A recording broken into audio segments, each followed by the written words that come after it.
안녕하세요. 오늘은 이런저런 얘기를 한번 해볼까 하는데 공감 가는 얘기가 있어가지고 이제 이 어떤 글을 봤는데 이 글의 제목은 가난한 삶이 있다는 건 알지만 그게 어떤 방식으로 실존하는지는 잘 모른다 라는 제목인데 내용 한번 읽어드릴게요.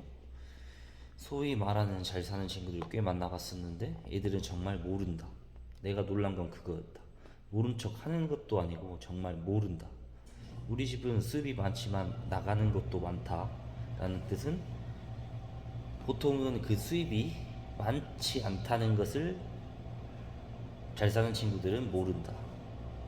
고 3때인가 예체능 쪽 친구가 꽤 비싼 재료를 사야만 할 때가 있었는데 걔가 고민하니까 꽤 잘 사는 다른 친구가 야, 네 꿈을 위해서라면 네 부모님도 그 정도 지출은 아무렇지 않아 하겠지 라고 했고 우리는 다 놀랐었다. 그러니까 1,000만 원을 벌고 800만 원을 써서 200만 원 저금하는 자기 상황과 300만 원을 벌고 100만 원만 쓰고 200만 원을 저금하는 상황을 잘 사는 친구들은 동일하게 본다. 그들은 여기서 800만 원과 100만 원의 격차가 어떤 걸 의미하는지를 정말 모른다. 가난한 삶이 있다는 건 알지만 그게 어떤 방식으로 실존하는지는 잘 모른다. 개인적으로 제일 충격적이었던 대화는 방학 때 알바랑 과외 같은 거 뛰어야 해서 오히려 학원 다닐 시간이 없다 라는 친구 말에 잘 사는 다른 친구가 용돈이 부족해서 알바를 뛰는 거야 이해하지만 그것보다 네 미래가 더 중요하잖아 라고 대답했을 때였다. 이 엄청난 핀트 미스 보이나요? 그들에게 아기가 있나? 뭐 그런 인간도 있긴 하겠지만 내가 만난 사람들은 대체로 고의성은 없었다. 정말 제 딴엔 최선을 다해서 조언한 거다. 그러니까 방학 때 알바랑 과외를 해야만 무언가를 충당할 수 있는 사람의 삶을 상상하지 못했을 뿐이다. 당연히 더 가난한 사람들의 삶은 모른다. 그들은 그나마 아는 다른 삶은 진짜 상류층이라고 부르는 어떤 삶에 국한된 경우가 많았다. 바로 앞에 있는 자기 친구들의 삶도 상상을 못하는데 전혀 모르는 많은 사람들의 삶을 어떻게 알겠는가? 있는지도 모르고 그것을 어떤 세상에 이런 일이 같은 기이하고 희귀한 사례로만 생각하고 상상은 못하는 데 있다고는 하니까 왜 그렇게까지 가난할 수 있는지 이해 못하겠고 그런 걸 또 정부가 챙겨준다니까 화나고 나는 이렇게 열심히 살아서 평균적으로 살고 있는데 이 정도만 열심히 해도 평균적으로 살 수 있는데 이게 내가 만난 어떤 사실을 모르는 사람들의 사고방식이었다. 솔직히 많이 걱정이 된다. 이 사람들이 단순히 자기 연민이나 현실 인식에 문제가 있는 것에 그치는 게 아니라 구조의 문제를 개인의 탓으로 돌리거나 관련 정책에 반대하는 경우도 많이 봤기 때문에 돈이 없어서 장비를 못 샀어. 나도 그래서 3일 동안 금강 던전만 돌았어. 이 정도 노력은 해야지. 근데 거기는 너처럼 좋은 장비 있어야 들어갈 수 있는 던전이잖아. 내 장비 최종템보다는 싼데? 아니 나는 장비를 아예 못 살 정도라니까? 게임으로 치면 약간 이런 꼴이죠.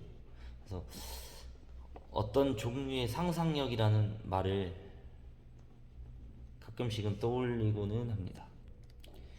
대학 다닐 때 교수님한테 들은 말, 알바할 시간 있으면 그 시간에 공부를 해서 더 빨리 취직하는 게 부모한테 효도하는 거다. 효도할 생각으로 알바하지 말고 그냥 부모한테 손 벌려서 용돈 받아라.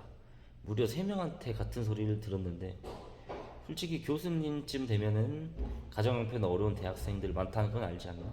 어떤 교수님은 상담 때 너희 부모님이 너 용돈 및 취직 준비 비용도 못 대줄 정도겠냐 이러는데 저는 매 학기마다 생활비 대출도 받아서 집에 갖다 바치고 근장 또는 알바로 학교 다닐 교통비 식비 등을 번답니다. 교수님 저도 용돈 받기 싫어서 안 받는 게 아니거든요. 저도 이 말에 되게 공감이 가더라고요. 그래서 저도 어떤 아는 친구가 있는데 그 친구는 본인의 직장도 있는데 집에서 잘 살아요. 그래서 용돈도 받고 해서 뭐 자기 쓸 거 쓰면서 뭐 저축도 많이 하고 또 자기 부모님한테 돈을 빌려서 말은 빌린다는 거지만 받은 거죠. 받아서 뭐 비트코인 이런 것도 하고 투자하고 뭐 부모님한테 차도 선물을 받고 이런 친구가 있는데, 얘기를 어떻게 하다 보면은 잘 안 통할 때가 있어요. 이제 이런 본문 글의 내용처럼 어, 똑같은 말을 했던 것 같아요. 그래서 너가 힘들어도 네 꿈을 위해서 뭔가를 하는 게 더 좋지 않겠느냐, 뭐 라고 했었는데, 네가 지금 돈을 버는 것보다 그런 꿈을 위해서 더 무언가를 하는 게 낫지 않겠느냐라고 뭐 저한테 그런 얘기를 한 적이 있었는데, 근데 저는 이렇게 얘기했어요. 그래서 그런 꿈을 꾸는 것도 어느 정도 뭐 삶이 안정되고 그래야 되는 거다. 너는 너희 부모님이 잘 살고 그런 환경이 되기 때문에 그런 거다. 라고 얘기를 제가 했었는데, 사실은 뭐 저는 이렇게 생각을 했어요. 자기는 뭐 직장 받은 거 뭐 월급 뭐 200 얼마 받으면 300 얼마 뭐 200 얼마를 받으면은 200 얼마를 다 뭐 이렇게 쪼개서 이렇게 저금을 하고 그러더라고요. 근데 부모님한테 또 용돈도 받아요. 또 기름값도 받기도 하고, 차도 부모님한테 선물 받고 하는데, 그 친구는 사실 부족한 게 없거든요. 그래서 자기 취미로 막 운동도 하고 음악 같은 것도 하고. 근데 이거는 그 친구가 잘 살기 때문에 그런 거 할 수 있었다고 생각을 해요. 근데 그 친구는 자기가 그렇게 일하면서도 막 이런저런 뭐 자기 개인 취미 활동이나 이런 것들을 하는 것이, 다들 그 정도는 할 줄 알아요. 그러니까 이 본문 내용처럼 자기는 쓸 거 다 쓰고 부모님 용돈 받아서 저금하는 것을, 어떤 사람들은 겨우 200만 원 벌어서 거기서 150만 원 저축하고 나머지 50만 원으로 살아가는 것을 동일하다고 진짜 그렇게 생각을 하더라고요. 그래서 어느 순간부터 그 친구에 대한 게 좀 스스로가 좀 제가 멀어지게 되더라고요. 그래서 그 친구가 물론 고의성은 없었겠죠. 진짜 모르니까. 이 본문처럼 진짜 몰라요. 그러니까 그 친구가 나쁜 사람은 아니겠지만 되게 상황 자체에 이해를 못하고 핀트가 어긋나는 걸 보면서 아, 좀